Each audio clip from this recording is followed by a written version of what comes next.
Good afternoon, everybody, or morning. I don't know when you're watching or listening to this, but I'm Philip Hutcheson, Word with the Herd. I'm the athletic director at Lipscomb University. And ever since we started doing this some 10, 12, 14 weeks ago, I don't know, we've been visiting with different coaches in our department. We've got a special treat for you today. We have a coach, but I say he's the coach to the coaches. And that's kind of my job too, but it's also our guest here in just a second. So I'll formally introduce him in one more minute. But glad to have you along with us. We've got just a couple more weeks of this before we get back into our season. Hopefully, fingers crossed, that we'll be back into normal activities here in a few weeks. That's the plan anyways right now for those people that are asking me. But right now, we're going to try to learn a little bit more about our teams and our programs and the people involved. And we've got a great guest today in Chris Klotz. Now, Chris, as I said, I kind of queued it up. He's the coach to the coaches. Chris has a sports background, and we're going to talk about it. But I'm going to, from here on out, I'll just say Klotzy because that's what everybody calls it. So, Chris, welcome to Word with the Herd, and tell everybody kind of what your title is. We'll talk more about it, so don't go too far yet. So just tell us what your title is, and then we always like to ask, where are you broadcasting from right now? Are you high atop your palatial, business tower somewhere, or where are you? So go ahead and introduce yourself. Well, it's great to be here with you, Hutch, and thanks for having me. So my title is Director of Spiritual Formation within Athletics, which is a mouthful and is a little bit murky for those who maybe are unfamiliar with the language, and we'll get into that. But yeah, I am at home. It's a bit of musical chairs in our home, depending on where our daughter is, and she's sleeping now. So I'm in the back in our bedroom, and sometimes I'm in the kitchen, and we kind of on a 14-month-old schedule. So I am home in our bedroom. Well, we will totally forgive you for any interruptions we've had during these past several weeks. We've had animals go across in the background while we're broadcasting. We've had spouses, kind of cut in and out. We've had to stop occasionally because of a lawnmower or something outside. So such is life right now. Definitely be a little animal running around here at some point. So she is our favorite little animal, and you will see her, I'm sure. Okay, well, so just go ahead, and I don't usually ask children's names or stuff like that. I mean, I try to let don't do that, but I don't feel too bad about asking what kind of animal we got running around here. Is it a dog, a cat? Yeah. What do we have? 14-month-old daughter. That's her. I mean, okay. It's your daughter. Okay. Yeah, absolutely. Yeah. All right. Wonderful. Well, so just so everybody, let's just get a few of the housekeeping items out of the way very quickly here. I don't want to go too long, but one thing that is unique about Chris Klotz, unless something has changed here recently, usually I try to say, hey, if you want to follow them on Twitter or Instagram or on social media or whatever, here's how you do it.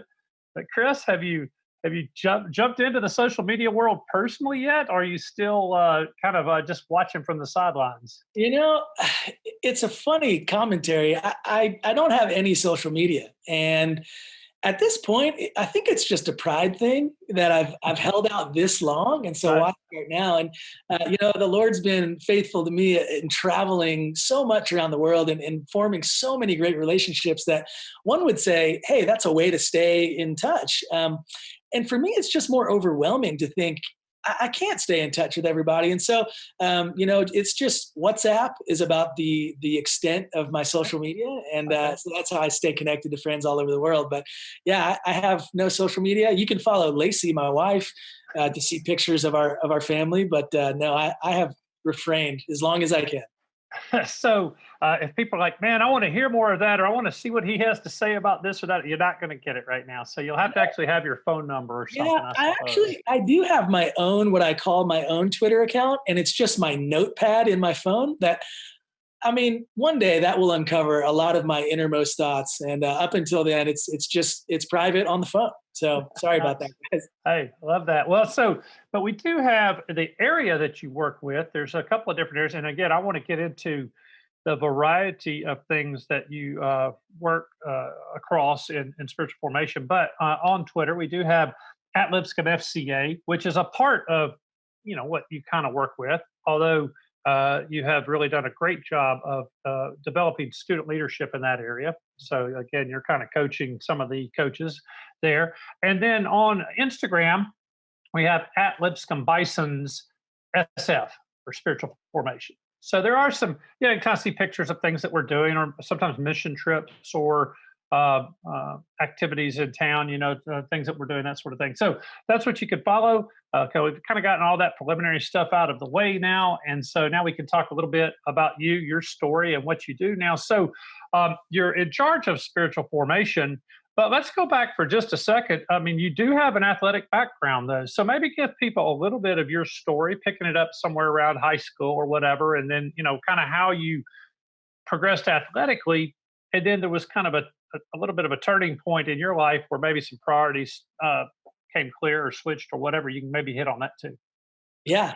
So I grew up in Southern California, and I worshiped the God of soccer. That was my whole life. I played every day of my life, and in a place where the sun is shining 360 days a year, you can do that. And so, I played in high school. Started playing travel club soccer, and I was on the front end of club sports. It was pretty new, and so it was kind of an experiment for me, but just loved it. Fell in love with the game. Knew that the Lord had given me an ability to play, but really it was just for my own glory. It was to win games, to win championships, and that's why I love to play. So I played in high school and club into college. I went to the University of California, Irvine. I'm talking about anteaters. Let's go. I see you now. Big one, little ones. So I played at UC Irvine, and I played 4 years there, and just loved my experience. It was there that in the summer there's a league. It was called PDL, Professional Development League, and it, in essence, was a summer league to keep college-age kids fit and connected. And so I played for a team called the Southern California Seahorses. I know it's a crazy name, but I wish I had that T-shirt. That sounds awesome. Yeah, the old Seahorses, which eventually we started calling the Sea Ponies only. So the Sea Ponies, we played. I played there, and this was a team that was owned and operated by a missionary organization, which sounds kind of crazy, and I didn't know much about it. And it was on that team that I got to see faith lived out in such a way that I had never seen before. I was kind of Chris, the kid that was interested in faith and being a Christian. And then the contrast was Chris, the fierce competitor who wanted to win at all costs. And this was the first time I had seen these two worlds intersect. And it came through older guys on the team that they loved Jesus. I mean, they were amazing soccer players, but more than anything, the way they loved people, the way they cared for me, it was a gift that I didn't even know I longed for. Something inside of me that was coming alive saying, wow, I can play soccer for something bigger than me. And so I finished my college season at UCI really on fire for the Lord, as playing as an opportunity to just, again, utilize the gifting that God has given me for something more than me, which my first couple of years at Irvine, that wasn't the case. Had this run in with the Seahorses, life gets turned upside down, finished my college career. And then, I think my life I'm going to transition out of sport into the real world and see what happens. It was then that I had an opportunity. There's a team in Charlotte that is also owned and operated by that same organization, Missionary Athletes International. A little bit misleading name because they're only a soccer ministry. But this is the professional team of that same kind of Seahorse umbrella. So there was a tryout. It didn't make sense what happened at the tryout. The Lord, I believe, played through me. And I didn't make a mistake in a soccer game, which I don't know is possible. It's not possible other than the help of God. And it was comical, Hutch. I mean, I was tripping and falling and blocking shots. I was trying to pass one way and it would go off my plant foot the other way. Perfect through ball, assist, score. It's like, what's happening here? And so the coach came up to me, he said, hey, I'm going to offer you a contract in Charlotte. And so I just packed up my truck and moved to Charlotte, North Carolina. And it was there, again, that my life took another, just I'd say, deeper step towards this collision and intersection of faith and sport. Professional team, but again, a Christian organization. Doesn't mean you have to be a follower of Jesus to play, but if all you want to do is get a paycheck and play pro soccer, it's not the place for you, because their mission was to make disciples of these young men that were there. And so quickly, a couple years in, I was now an older guy. And so I had fallen in love. Just fallen in love with Jesus, fallen in love with sports ministry. I started running our camp program, started traveling the world, training coaches all over Africa was kind of my host continent. And yeah, I had 7 years in Charlotte that I'd say I became a man. I grew up, and faith became very real. So from there, I had interactions and run-ins with lots of different professions and people. And so I started thinking soccer is going to be done. Had a fun, career, getting to chase the dream of playing pro ball. But, what's next? And so I started teaching, was always coaching throughout. And then a friend from the Eagles organization, Kevin O'Brien, we had connected, and he had said he was about to take a job at this school called Lipscomb in Nashville, Tennessee, which immediately rang a bell. You were like, I know exactly who that is. And man, that sounds great. That's right. Although Nashville to me was very intriguing, right? I'm a Southern California boy, and it took a lot to move to Charlotte, but it really didn't, because in the back of my mind was always, I'm just going to go play soccer, and when I'm done, I'm going to move back to California, get back on my surfboard, get with my family, and it'll be great. So it was no risk, just move there and play. Nashville, to be honest, my initial thought, why would I move to Nashville? I mean, there's just moonshine and hillbillies, and that's what happens in Nashville, right? I mean, country music, I don't know anything about it. And at that point, I was told, you can't fully appreciate country music until you've been in love. And so I'm like, I don't know if that's true or not, but I'm not sure about this whole Nashville thing. And man, I'm so grateful that Lipscomb is in Nashville, because it's an amazing city.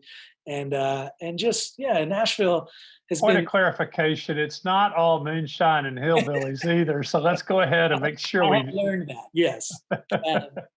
But no, I tell people all the time, I mean, I think that Lipscomb, for me, it's been the best school that you probably have not heard of. Although, thanks to the growth of our athletics and academics, and I mean, it's a different animal than it was 8 years ago when I moved here. But even still, I mean, it's the best school that you probably have not heard much about. And I'm very grateful to have made it here to Lipscomb, and that came through way of OB inviting me to coach, be an assistant on the women's soccer side, and so I did that for 3 years, and just loved my experience there as well. So. Well, let's go back. I want to rewind just to hit on a couple things you've already said, but to dig in just a little bit. So you mentioned that you met these guys while you were playing. I mean, you had this point.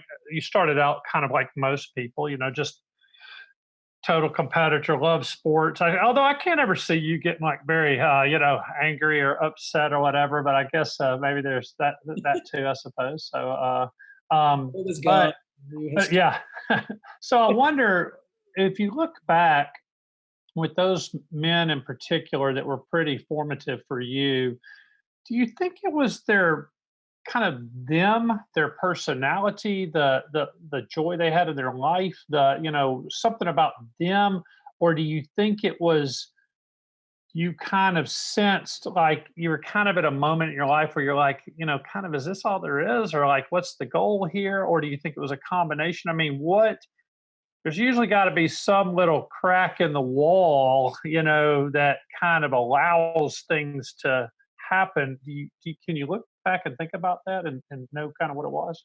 Yeah, the answer is yes. Okay. But I'd say more than anything, it was the Spirit of God filling these men that caused me to question what is this whole thing about? I had played soccer my whole life one way, and that was for my own glory. And, I'll never forget my first road trip with this team.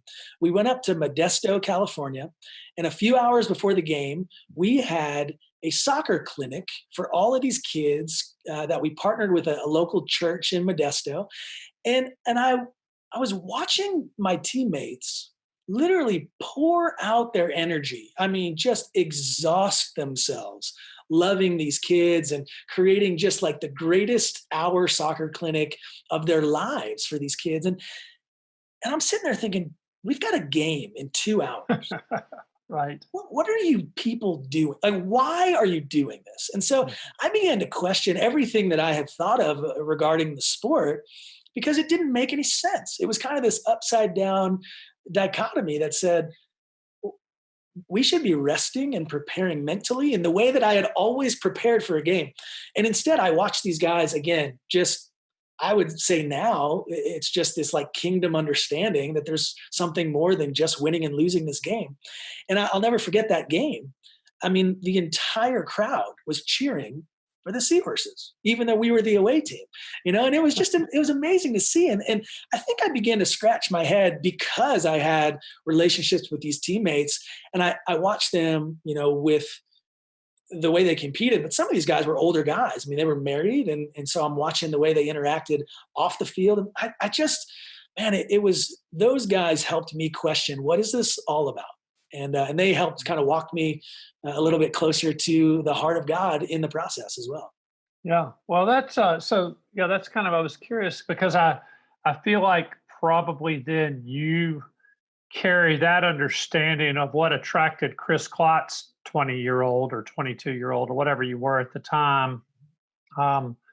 What was it about that experience that then kind of was a catalyst for you? And you probably recognize in the job you're in now, you're kind of the shoes on the other foot. You're those guys. And then to some degree, I mean, although you're not teammates with most of the people now, but you kind of understand it. So let's just dive in a little bit then for the people who don't know much about it. You said your title's a mouthful.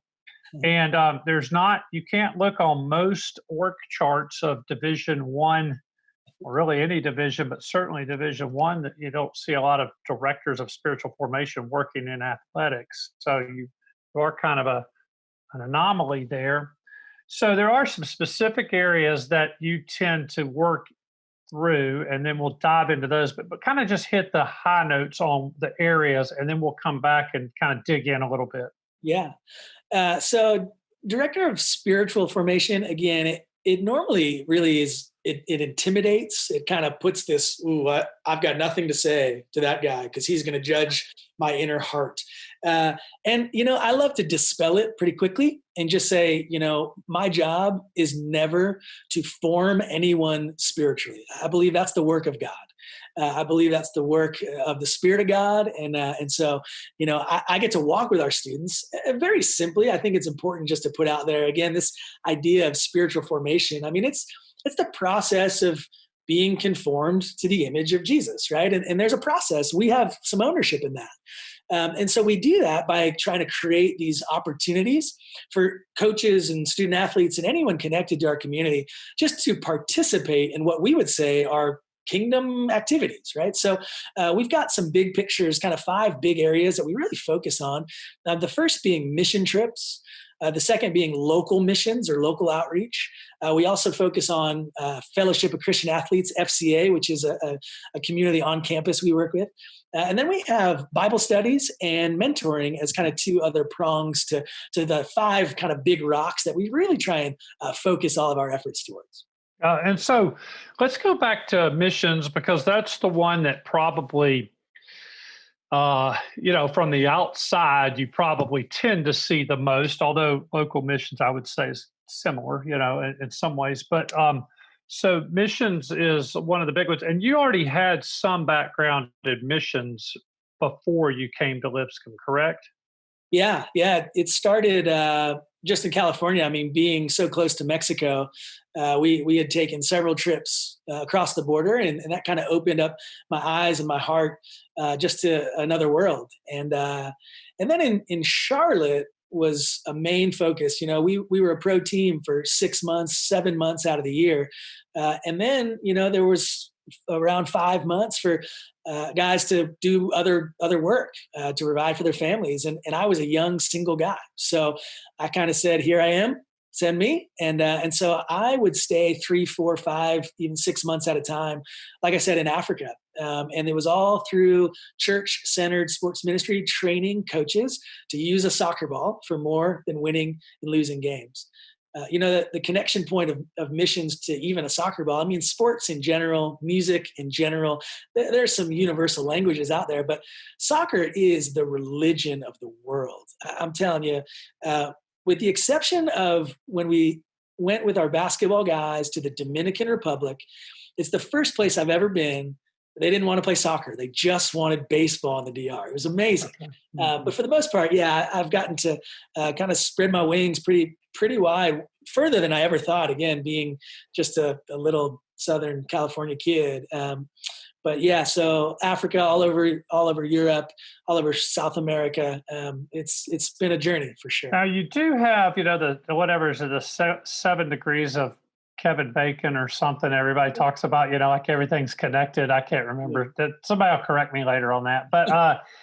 But you do have a connection, at least a little bit, to a Disney movie that some people would be familiar with. I think it was called The Queen of Katwe. How do you say it? That's right. Katwe. So it's about a young woman who becomes a chess prodigy and a chess champ. And so it's a great Disney movie, actually. I really enjoyed it. I'd watch it again. But you've got a little bit of a connection somehow to that, correct? Yeah. So Fiona is her name, and her coach in the movie is a guy named Robert Katende. And it really, it's a story of his heart is really the main capture of that film. And so Robert is a dear friend. I've known Robert for over 10 years, and we have played many soccer matches together in Uganda. And so, yeah, it was just an amazing God-sized story, how it all came to be. And our friend Tim Crothers wrote a book. Well, it was first featured in ESPN, the magazine, just this story of, Katwe it's a rough place. And for this young girl to make it through the ranks and represent Uganda in the Junior World Chess Championships, it's an amazing story. And so ESPN, the magazine, picked it up, and then our friend Tim wrote a book, and then Disney said, hey, we got to turn this into a film. And so, Robert is a dear friend, and Fiona, I asked once Fiona, I said, how many moves will it take for you to beat our other friend, Dustin? How many moves will it take for you to beat Dustin? She didn't crack a smile. She just said, it shall take me 5 moves. That was it. It was unbelievable. Dear friends, and it's just fun to watch. Disney did a great job. They filmed in that slum, and so you kind of get a good picture of life there, with the exception of the smell. Outside of that, you really get to see and kind of sense it, and so they did a great job. Yeah, the Queen of. Yeah. Well, so I'm curious now, Chris, you go into a place like that, and as you said, or some of the other mission areas, not missionaries, but mission areas. And, how does the conversation start, or how does it transition? You obviously you're there to bring, you're bringing sports there. Sometimes you're doing activities to help the community. Lots of times you are actually. There's a lot of things that have gone on even at Lipscomb where we've made continual improvements to the communities that we're a part of. But what is the transition, or what's the conversation? And obviously, it's not like you have years to spend with the person, so you're kind of having touch points, but what is what's the transition there when you do go into a place like that? Yeah, well, I think the starting place, what makes it really easy, is that we are partnered with the most incredible host partners in the world. And so we're not throwing darts and going into places that we think could use some support.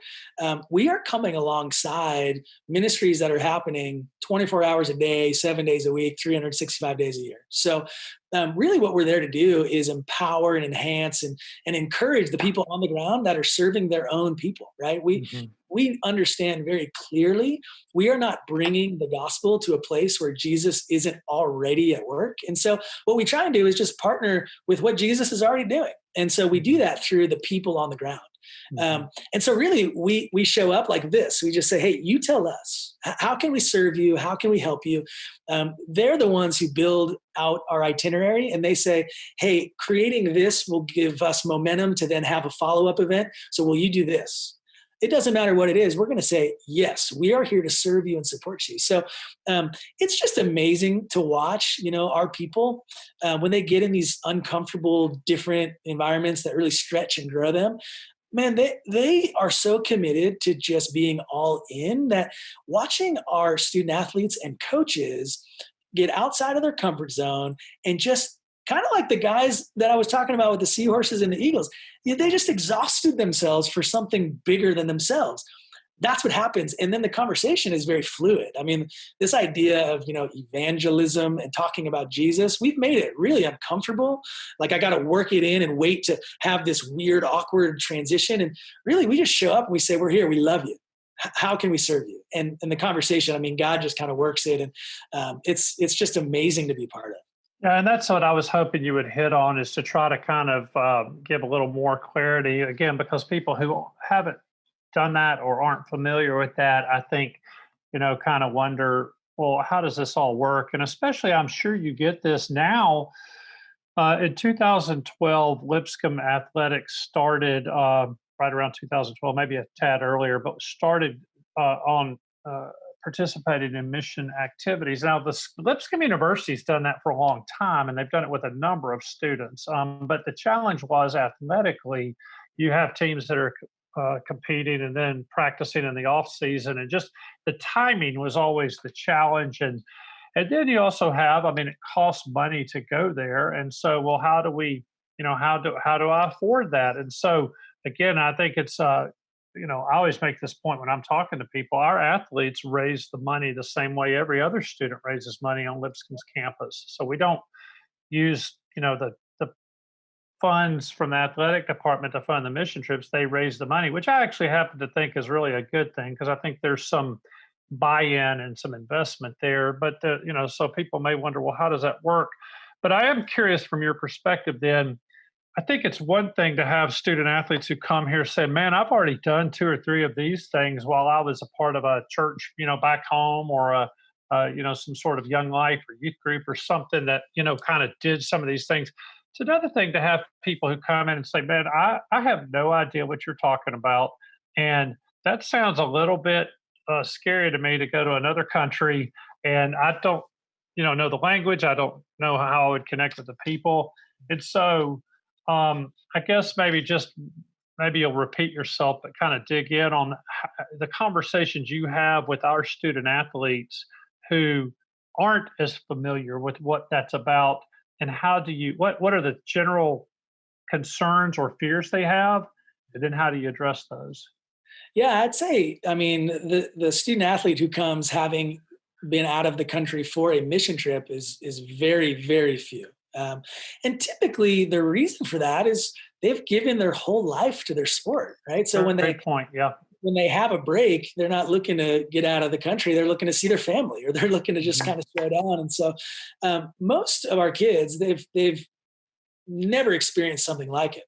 The first biggest flag that goes up in their minds is, how much is it going to cost? And I can't raise that. Whether it's because they're not from a community that may support something like this, they don't have the background where they're like, oh, I can raise this money, or I can find this money. And so the money is always the number one thing, which again is for me one of the most fun parts of the conversation, because if we truly believe that it's all God's anyway, and God's calling you into this, then he's going to provide for you. And that's not by you sitting back and not putting any effort in. It's going to come with some work. And so that's the easiest conversation I have with a student athlete is, do you want to go? If you do, then we can get you there. Obviously, we're going to talk to your family. We're going to assure them, again, that we're not just picking a random place and showing up. We've got trusted relationships, partnerships with people we've been working with since 2012, and Lipscomb Mission since longer than that. But really, it's just a matter of desire. If you're willing to work for it, there are people, right? We tell them all the time, there's kind of 2 categories of people when it comes to international missions. There are goers and there are senders. Right? There's a lot of people that would love to go. They can't, for different life circumstances and things happening, but they would love to support you. And so when someone helps you to go, you get to experience kind of through your eyes, right? But come back. And return on that investment they've sown into you and into the kingdom of God, you have to share with them as if they were there with you. And so it's just this beautiful communication style that I believe it really helps even that part. We tell them your trip doesn't start when you get on the ground in whatever country we're going to.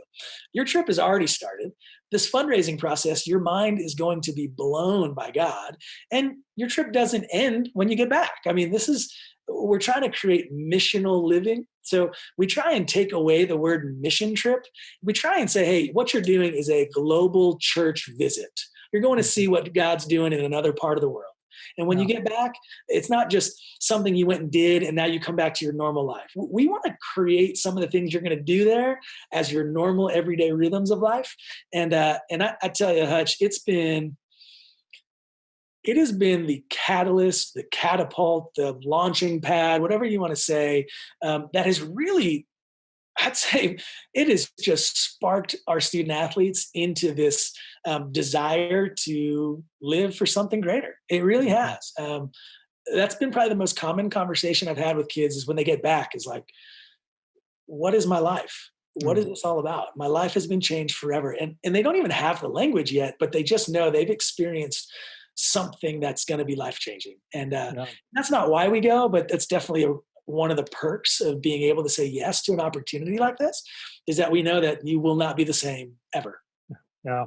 So we have typically Lipscomb now has 6, 7, 8 trips a year, has, different numbers of people that go, but probably anywhere from 80 to 100, 120, kind of depends on the year. Obviously this past year we've had a reduction just with the travel part of it. But that maybe leads into some other conversation that I want to have because you kind of mentioned there at the end that what part of what you're really trying to instill in the person is a sense of like, hey, you can kind of live missionally. And again, we all have a mission. We all have some mission.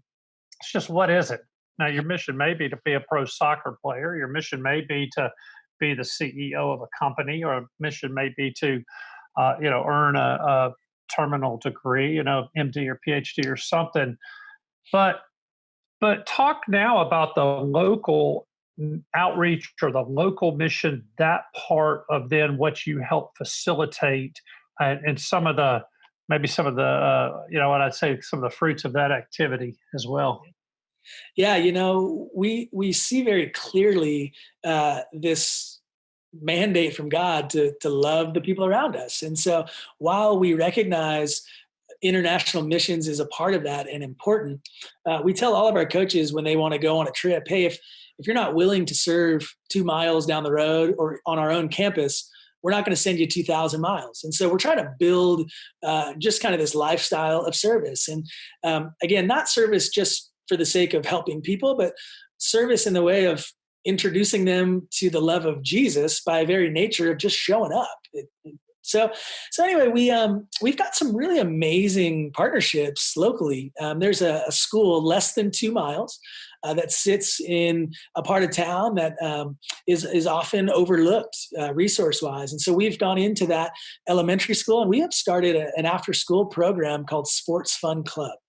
This has gone on for the last 6 years straight. Every single Thursday that they have school, we've got a different athletics team showing up, helping with tutoring, homework for about 20, 30 minutes. And then they transition into the gym and they just play. They have fun. They get to know each other. And we have a different team every week that goes. And the fun part of that is once a student athlete has been once, they're invited to come back with any other team. And so we definitely outnumber the kids in the program because our student athletes, they just can't wait to get back and see their friends. We also, I guess part of that is we've got Pari Manoujian, and she's, beginning to kind of share and teach Aisha and Taylor Edmondson and some others. It is, for the last 3 years, it has been entirely student-led. And that has been, again, when you talk about leadership and growth and maturity, I tell the student leaders all the time, hey, this is your opportunity to absolutely hit a grand slam or to strike out. And either way, it's going to be great because you're going to learn, you're going to grow, you're going to develop. And so Pari has done, unbelievable. She has taken this thing to the next level. Just down the road from there, we've got an opportunity in a neighborhood that it's an apartment complex that houses about 90% of its occupants are refugees from all over the world. And so even in that sense, you don't need to get on an airplane to experience the richness of culture. I mean, Nashville is so diverse and it's so beautiful. And so we've got so many friends that have moved to this country because something was going on in their country that they needed to flee from. And they don't, for the most part, I mean, especially early arrivals, don't speak the language, don't understand the culture. And so we as an athletic department have just adopted this community and these families. And we show up and we play sports. And again, we use that bridge of sport to connect. And then from there, I mean, we're just there to serve and care and love and build relationships.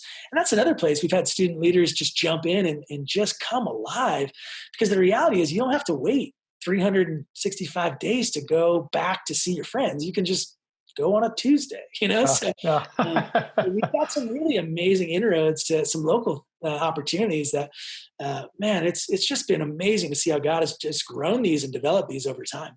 Yeah. So just before we leave that, I was telling somebody just the other day, I said, now, I was talking about you, and I said, now, Chris, I said, one of the things he does a lot of times when he goes to this place is he carries in his pocket a few extra 9-volt batteries, and they're like, "What's that about?" And so, I think it's kind of an interesting story for people to get a sense of like, wow, like, it really is just a whole new world for some of the people that live here. Yeah, the 9-volt battery is for it's for the smoke alarm.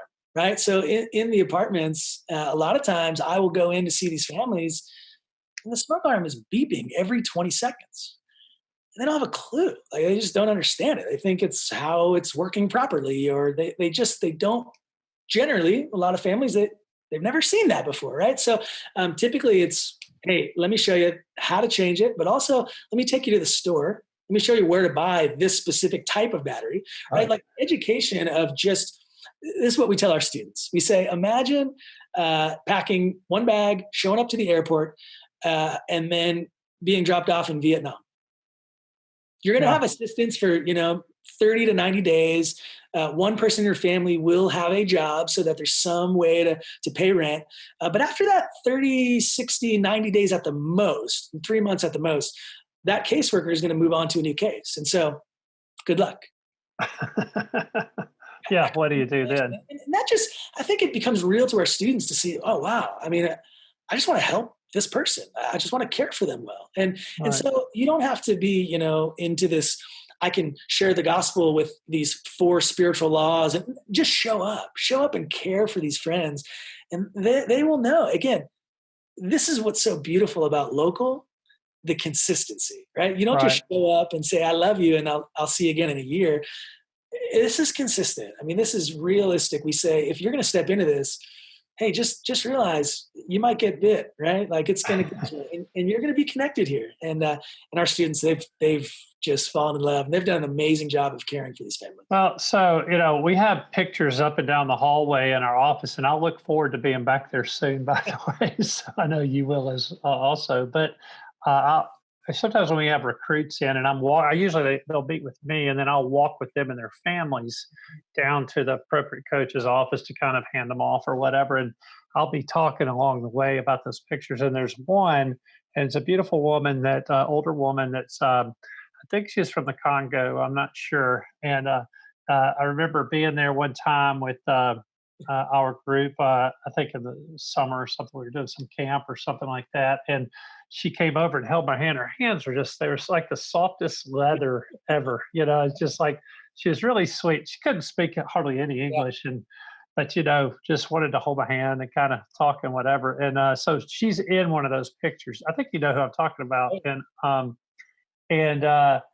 But what I love is when I'm talking, I'm saying, okay, well, here's our team in the DR, and here's one of our teams in wherever they are, Mexico or Honduras or something. And then, where do you think this is? And, I'll just let them guess, like where it is. And of course, just based on the people in the picture, it could be one of several places. I mean, you'd have no idea.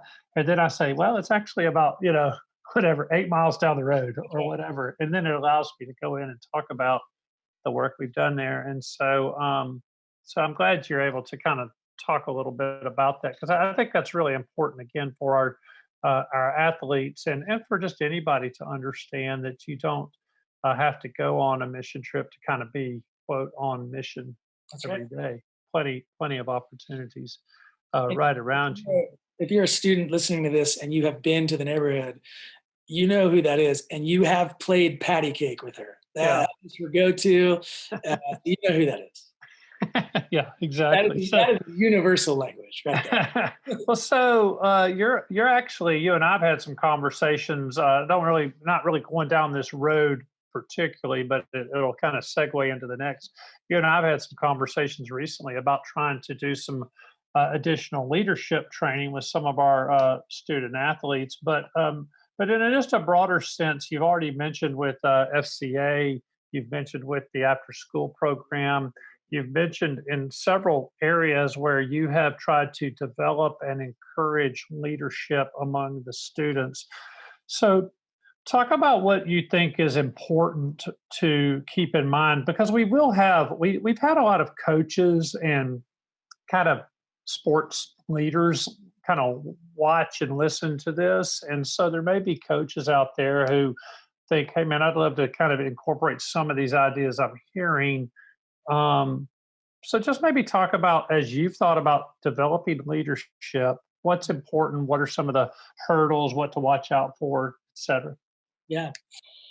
It's such a wide bucket and such a deep bucket, this idea of developing leaders. And, I'd say the starting place, at least in my own journey, is self-discovery. I think that there's no substitute for getting in and getting after it yourself, right? So we can have some great seminars in Zoom or in the classroom. We can develop an amazing curriculum, but if that's not applied and practiced and actually worked through, and when I say work through, I don't mean just, okay, go do it and good job, you've done it, get your gold star. I'm saying let's process once you've actually filtered through. And so as we think about our own student athletes, we are going to have the month of July. We're going to have a summit that has Zoom calls and content, and it's going to be rich. But if it stops there, I don't know that we will have any fruit out of that program. It's really going to be more of a mentorship throughout the year, where I'm going to help coach them as in live time, they're trying to put into practice the things that we've talked about. I think one of the biggest things, again, this is one of those, you can have a million different conversations about leadership. And we're gonna dive into those. We're gonna talk a lot about, skills. There's a quote that says, if all you have is a hammer, then you tend to think that every single problem is a nail, right? And so you treat it the same way. And so we want to give a lot of our younger students some skills and some strategies that they can apply and think through that might be different than how they handle things now. But also, this idea of leadership, it's as we look at it biblically, it's an interesting conversation because we also, I think, before we even understand fully what it means to be a leader, we also have to understand what it looks like to follow, right? The idea of the ultimate leader, and so I think there's kind of maybe two different directions in like this corporate idea and this Christian idea, but what we're going to attempt to do is bring those together and say, hey, leadership ultimately, if we're going to define it, it's about influence. We want you to have purposeful influence towards who you are and the way you live your life. And so how do we help you to do that? I am very excited just to dive in and again, make it very personal and not just a curriculum, but on an individual level, say, hey, how can we help you grow? And I think part of that is understanding who they are, right? And how they've been wired. And then walking through, again, some big principles, but really bring it down to earth and say, how can we help you kind of through the trial and error of just growing and maturing? Yeah, so let's switch over for just a second to coaches, because I talked about part of your role is kind of what I call coaching the coaches. And And that doesn't mean you necessarily, are strategizing with them about events or whatever. And it really doesn't mean that you're positioning yourself as like the end all be all, know it all either. I mean, you're kind of a resource just to be alongside them. And but I am curious, and I'll just ask some direct questions here. And if you don't have the answer, just kind of say I'll come back to it or pass. But I am curious about this. If you've had the opportunity to watch a lot of games. You've had the opportunity to watch a lot of practices, to be involved with a lot of team meetings and on buses, and you've been an athlete. So, if you were to give kind of one word or concept of what I'd call loving correction to coaches who want to be, faith-based coaches. So let's just assume that that's kind of their goal. But do you have any kind of word of like, hey, man, I've seen this kind of thing, or this is something I've observed over time, several different places. And man, if you would just keep this in mind, it would really help you in what you're trying to accomplish. You thought about that? Yeah. I mean, first initial thought is just who you are over what you do all day long. And so I think, yeah, just really focusing on the man or woman you are and the one you want to be and the one you're becoming. I think when that's in line, especially at Lipscomb, these coaches are in the positions they are because they've proven successful in strategy and understanding the game and recruiting and all of the X's and O's behind coaching. But I think when all of a sudden the scoreboard shifts and the what isn't the essence, but more of like the who, both who you are, but also who are, the young people that you've been empowered to lead. When you're looking at the scoreboard becoming transformed lives, it just changes things. And so I think you really have to hone in on who you are, who you're becoming, and really take the time to just give yourself the ability to work through some of that. I think that is the key in what I would call kingdom perspective coaching is you can't give what you don't have. And you've got to be living out the faith that you so long to see in the students that you're coaching. And I think when that happens, I think the rest, it's a joy. It's the greatest environment to be around people. Yeah, I think it's going to be interesting this year. I've been thinking about this a lot lately, and we were talking before we started this podcast broadcast.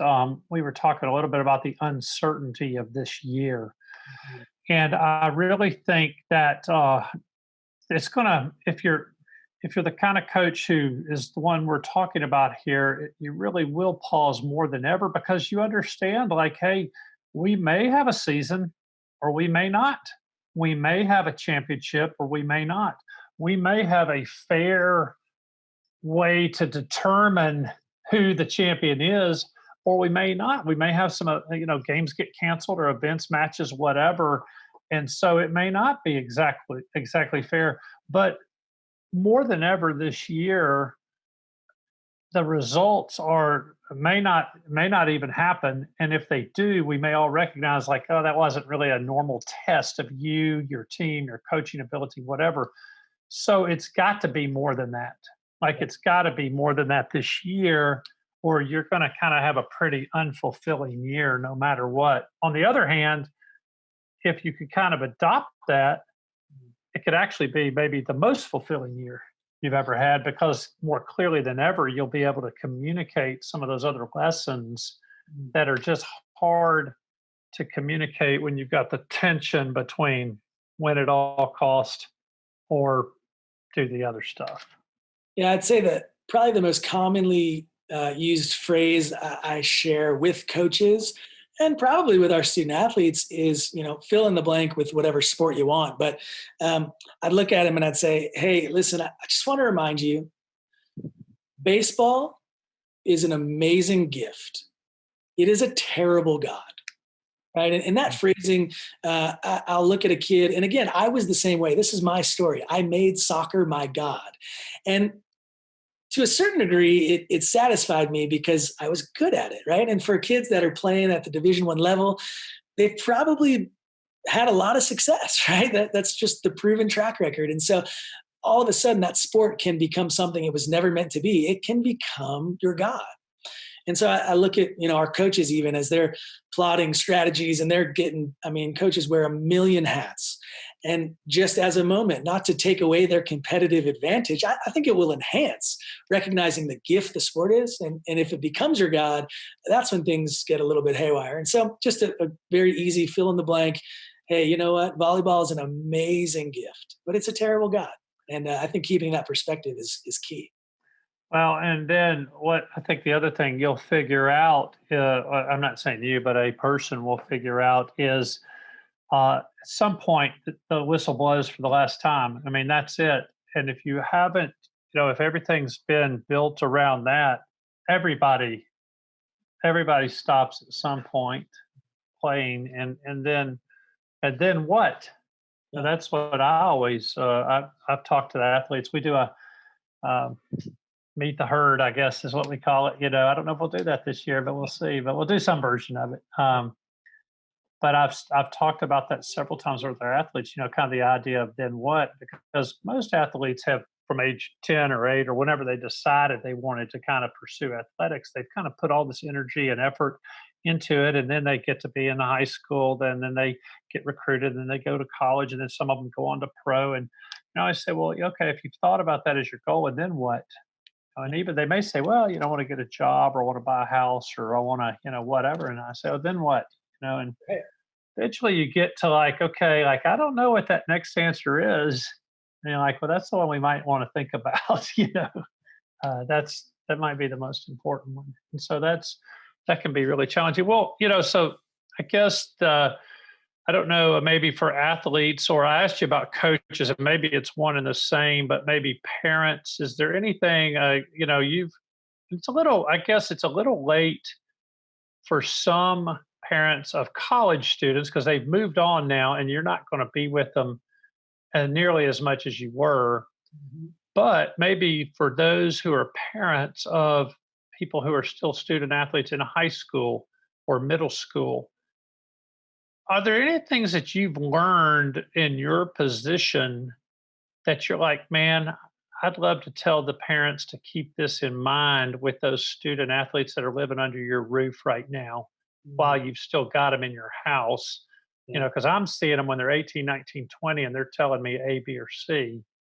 And I wish you'd have known this in 8th grade, parent. Is there any things that you have come to your mind as I kind of lay that out there? Yeah, I think probably the most direct word that comes to mind is this idea of freedom. And that sounds really strange. I'm not asking parents to let their kids do whatever they want, but I think a lot of times parents insert themselves in ways that really shackle their children's athletic careers, right? Whether it be that they're living vicariously through, or they're putting pressure on for a scholarship, or just a level of expectation that is so unreachable. I think we get a lot of students who come in, they're very happy for the first time that mom and dad aren't my secondary coach to this moment, because I just feel the pressure. And I think when a kid can play in freedom, knowing that you love them. I've got a 14-month-old daughter. And so I'm going to start that journey as a parent here. But when I think about it, again, maybe it's just wishful thinking because it hasn't happened yet, but I am so going to enjoy watching Blakely do whatever she does. Mm-hmm. And I'm going to be proud of her, and I'm going to love her because she's my daughter. And if she's the best or the worst, if she's on that soccer field picking flowers, when she's a 5-year-old, I'm just going to be excited to be there to support her. And I think if we as parents can carry that through, how is that for timing? Come here. Hold on a second. Well, you're going to wish you were watching this on YouTube and not listening on Spotify right now, but there she is, the star of the show. Hello, Blakely. You want a goldfish? So there she is. And that was amazing timing. Thanks. Thank you, Lacey. I love you. That's what I hope to be, a parent that just says, Blakely, I love you because you're my daughter. And that's it. And so letting her just play freely, I think that is such a key just to that student athlete's life, more than just their athletic career. Yeah, Yeah. Well, so is there anything that you hello Blakely? I know my wife will be watching now. This will be extra motivation for her to watch this. But so is there anything that you would in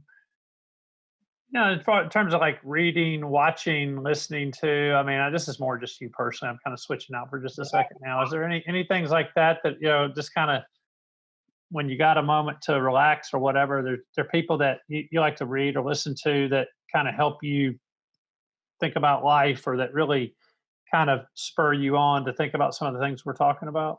Absolutely. I'm a big Tim Keller fan, so I will read anything that he As writes. am I. So, I'm a huge Dallas Willard fan. mhm. So really, again, any book he's ever written, I have to go real slow through it.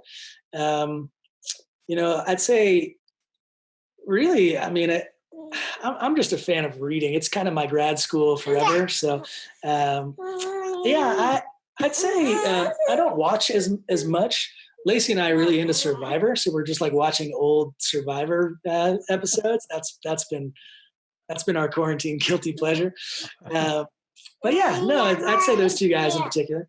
Yeah, yeah. So we talked about the leadership idea that you're working on, and obviously there's some different areas that you kind of focus on every year. Um, you lost a little bit of daily support from your buddy.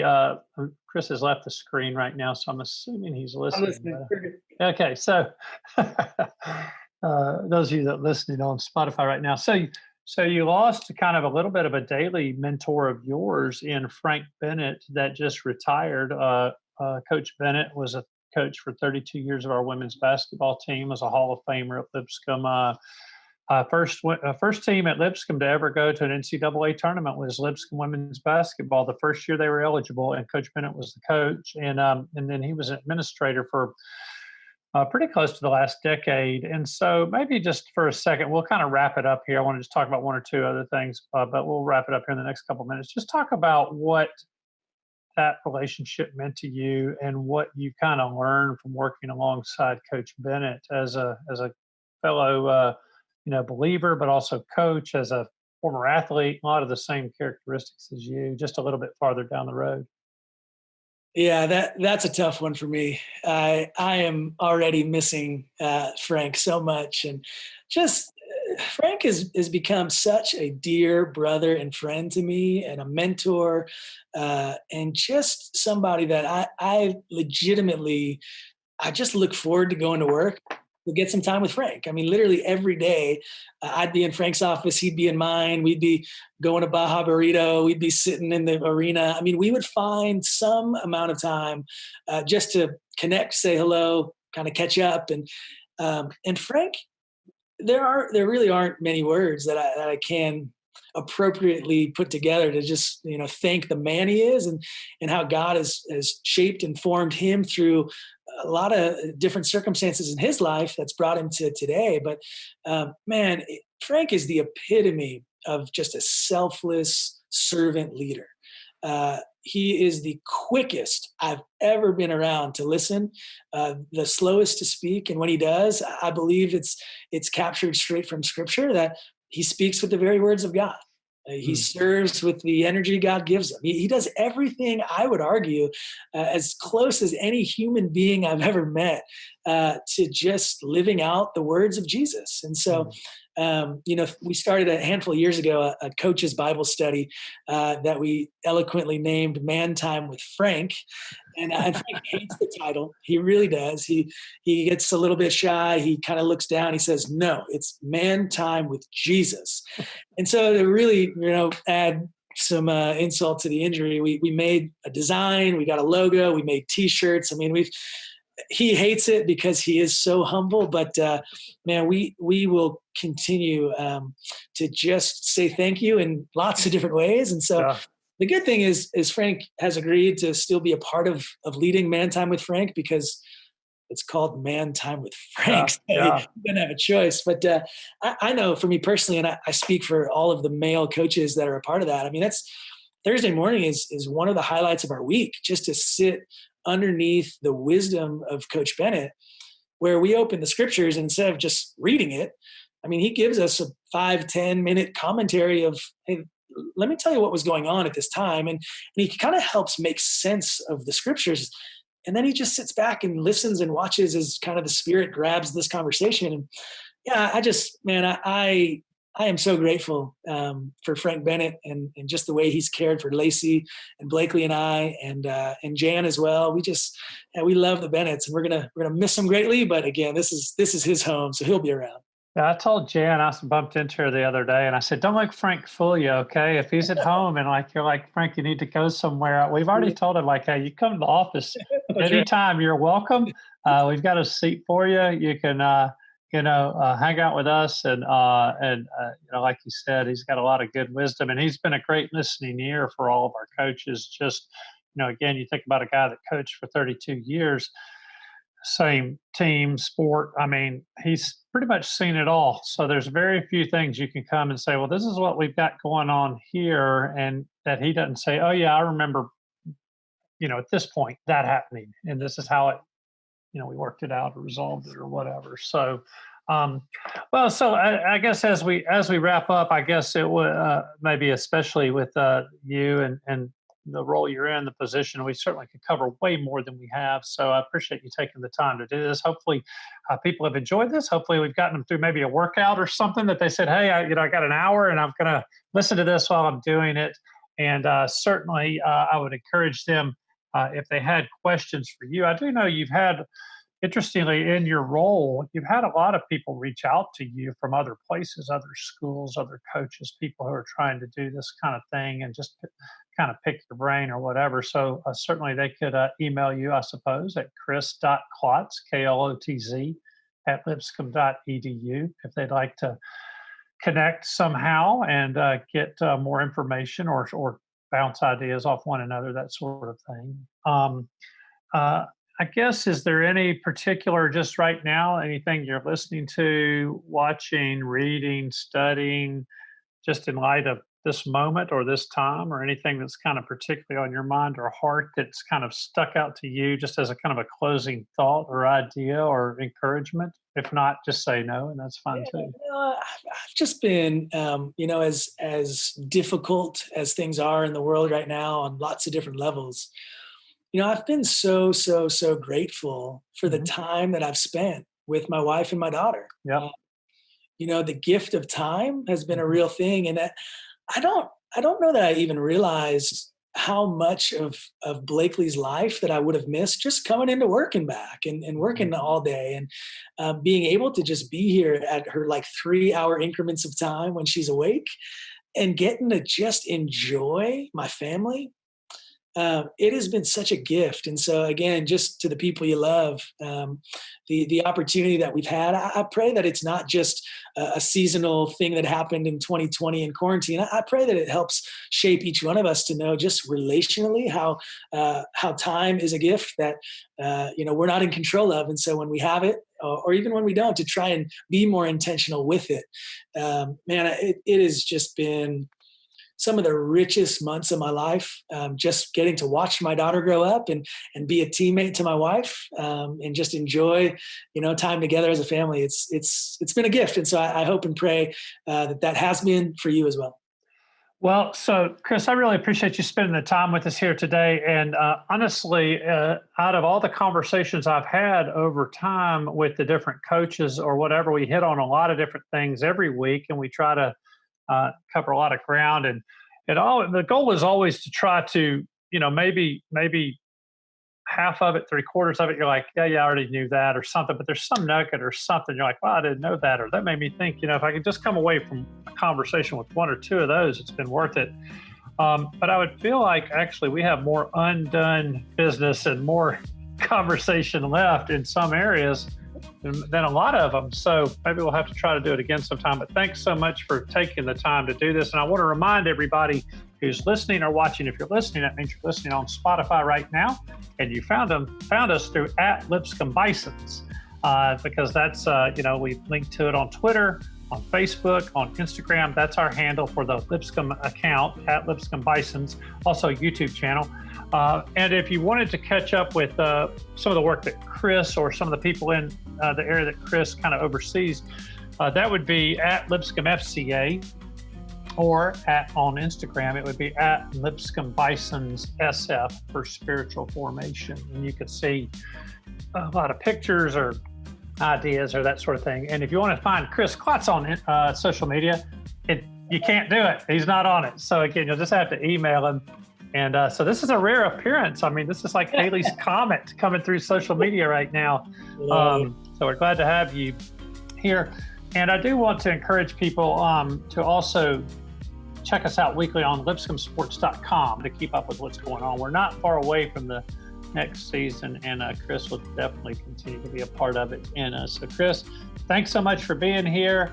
We'll look forward to seeing our guest next week. And if you want to go to archive versions of this, again, on Spotify or YouTube, you can find all of our previous conversations. So in any event, Chris, thanks so much. Horns up, and hope to see you soon. Thank you, Hutch. Go Bison. Go Bison.